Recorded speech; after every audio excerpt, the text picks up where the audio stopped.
A economia solidária propõe uma certa maneira de organizar atividades econômicas. Maneira essa que está sendo praticada em muitos países, mas não constitui ainda uma economia nacional. Ou seja, nós não conhecemos nenhum país, dos 200 e tantos hoje na ONU, que se possa dizer que pratica a economia solidária em escala nacional. No entanto, aqui na América do Sul, já há 3 países que colocaram a economia solidária como objetivo para a sua economia. Quer dizer, a nova Constituição do Equador, da Bolívia e da Venezuela são constituições aprovadas por plebiscitos recentemente, definem a economia do país como devendo ser uma economia social e solidária. E fazem políticas ativas de promoção da economia solidária. O Brasil não está entre eles, mas também tem uma Secretaria Nacional de Economia Solidária e promove a economia solidária através de numerosos ministérios do seu governo. O Brasil não colocou nada em sua Constituição, que não foi modificada desde 1988, mas é um objetivo, pelo menos dos últimos governos brasileiros. Qual é a forma de organizar atividades econômicas proposta pela economia solidária? Em primeiro lugar, que os meios de produção são propriedade coletiva dos que trabalham. Portanto, a economia solidária se compõe de empreendimentos que são propriedade das pessoas que trabalham e fazem esses meios de produção se transformar em objetos ou serviços úteis. Os princípios da economia solidária são basicamente 3. Este é o primeiro, quer dizer, não há desigualdade de classe, ao contrário do capitalismo, em que há patrões que são os donos do empreendimento e os empregados que são contratados pelos primeiros. Na economia solidária são todos iguais, porque são todos por igual sócios do mesmo empreendimento. Em segundo lugar, administram o seu empreendimento de uma forma democrática.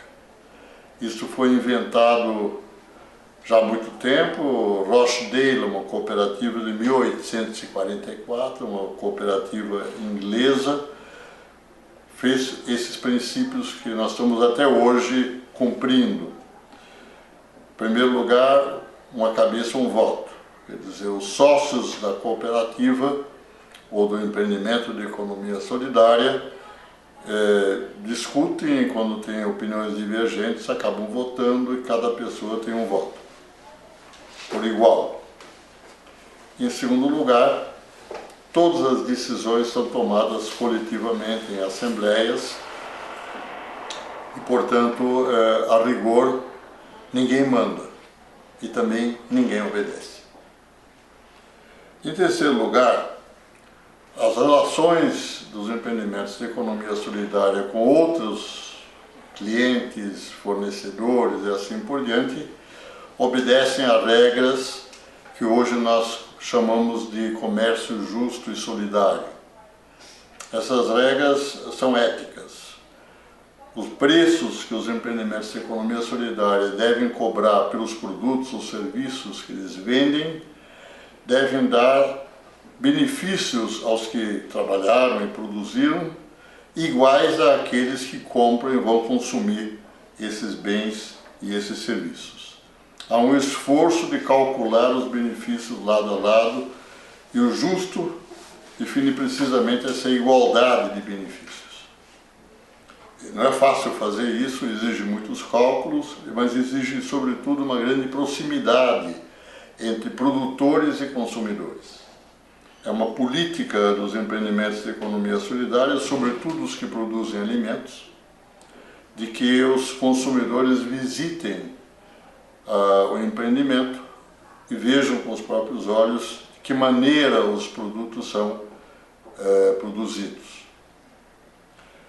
Portanto, a economia solidária é consideravelmente diferente da economia capitalista que nós conhecemos, que mercantiliza a sua produção em supermercados, em que as pessoas vão escolher nas prateleiras o que desejam, não tem a menor ideia de onde é produzido, como é feito, quem é que faz.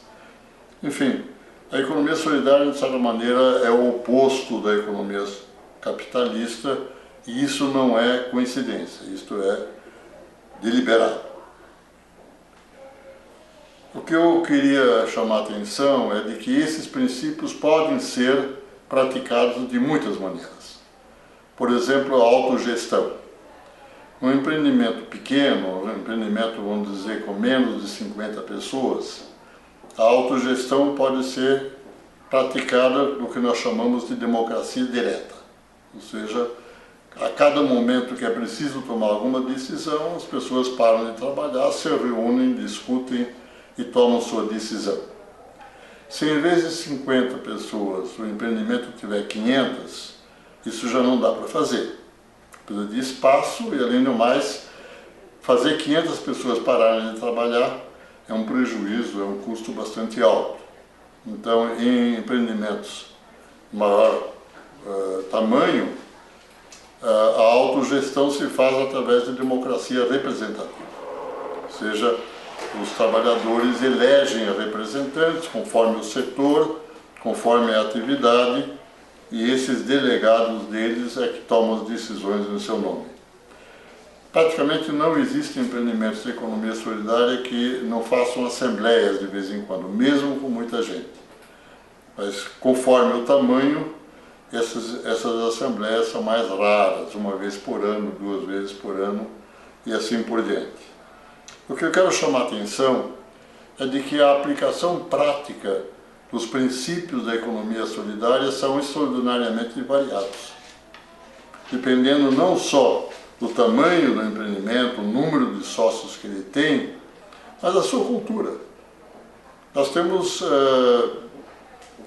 comunidades de descendentes de quilombos, quilombolas.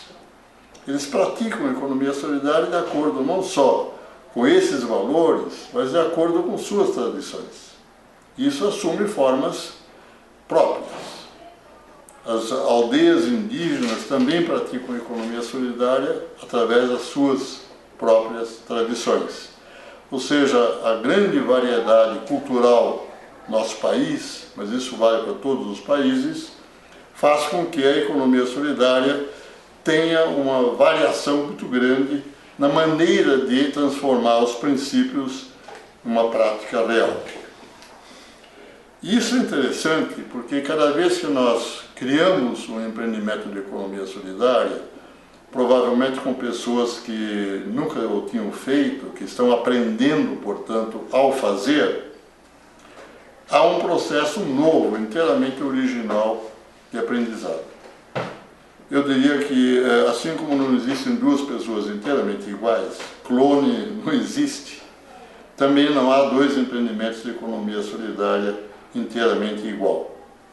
Esta variedade é uma fonte de riqueza, porque quando a economia solidária se encontra em congressos, em seminários, em feiras, há uma troca de informações e de experiências extremamente rica, o que nós chamamos de aprendizado. Esse aprendizado é extremamente importante para a economia solidária. Nós estamos falando aqui da abertura de um curso que vai ser dado para cerca de 400 gestores públicos de economia solidária em todo o Brasil, em todo esse grande Brasil, em todos os nossos 5 territórios em que nós dividimos o país.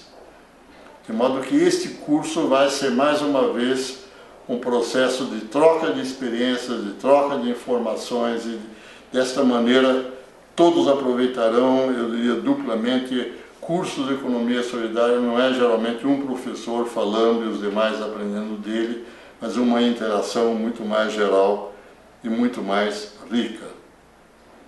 Portanto, nós todos na economia solidária devemos ser educadores.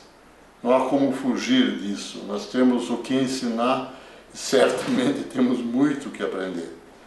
E isto faz parte, portanto, da dinâmica desta forma de produzir, de consumir, de distribuir.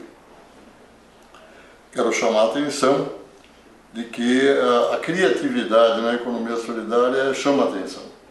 Bruno Reulands, esse é um senhor belga que dirige a Cicopa. A Cicopa é a Organização Internacional das Cooperativas de Trabalho, cooperativas de produção, porque tem cooperativas de consumo, cooperativas de crédito, cooperativas de saúde, tem uma enorme variedade. Ele é parte da Aliança Cooperativa Internacional. A Cicopa é a união das cooperativas que produzem bens e produzem serviços. Recentemente eu li um trabalho dele em que ele chama a atenção da criatividade. Ele estava se referindo a cooperativas que fazem renascer territórios que morreram ou que estão para morrer. É uma experiência na Europa. As pessoas vêm para a cidade, a agricultura se esvazia, na verdade. Em um certo momento, na Alemanha, praticamente todos os agricultores têm mais de 50 anos de idade. Os filhos foram todos estudar, viver nas cidades, e aí há áreas do país, eu falei da Alemanha, mas a experiência que nós estávamos discutindo com Bruno Reulands era na França.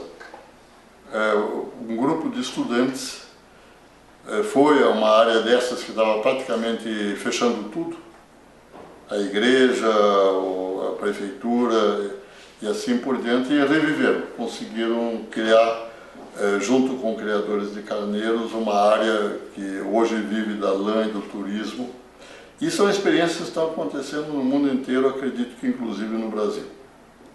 De modo que, para terminar essa introdução a um curso, eu acredito de que é uma espécie de dever de todos nós sermos educadores, conscientemente.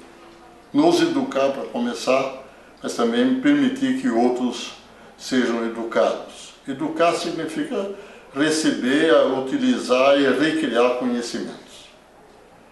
O conhecimento é uma coisa viva, ela sempre muda. De modo que no processo educativo, o objeto do conhecimento é um objeto também que deve ser renovado. No processo de transmitir conhecimento, se cria conhecimento. Isso, sem dúvida, é uma experiência da economia solidária, acredito que seja uma experiência humana de uma forma geral. Portanto, o problema da educação em economia solidária é, de alguma maneira, ser cético em relação aos conhecimentos que se dispõe. O que significa ser cético? Não acreditar demais. Porque se você estiver absolutamente convencido que tudo que teu avô sabia, que transmitiu ao teu pai te transmitiu, a tradição é o que vale, você certamente esteriliza a tua própria criatividade. De modo que ser cético e desafiar aquilo que é conhecido como verdade, muitas vezes revela coisas que não se esperavam. E acredito que a economia solidária em particular, mas o gênero humano em geral, não pode deixar de se educar e de criar conhecimento. É uma condição sine qua non e sem a qual a humanidade perece.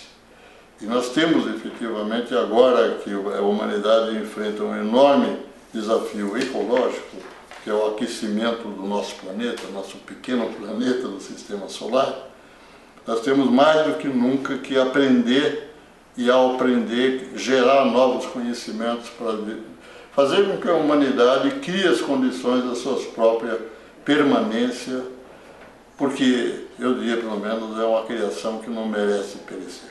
Muito obrigado.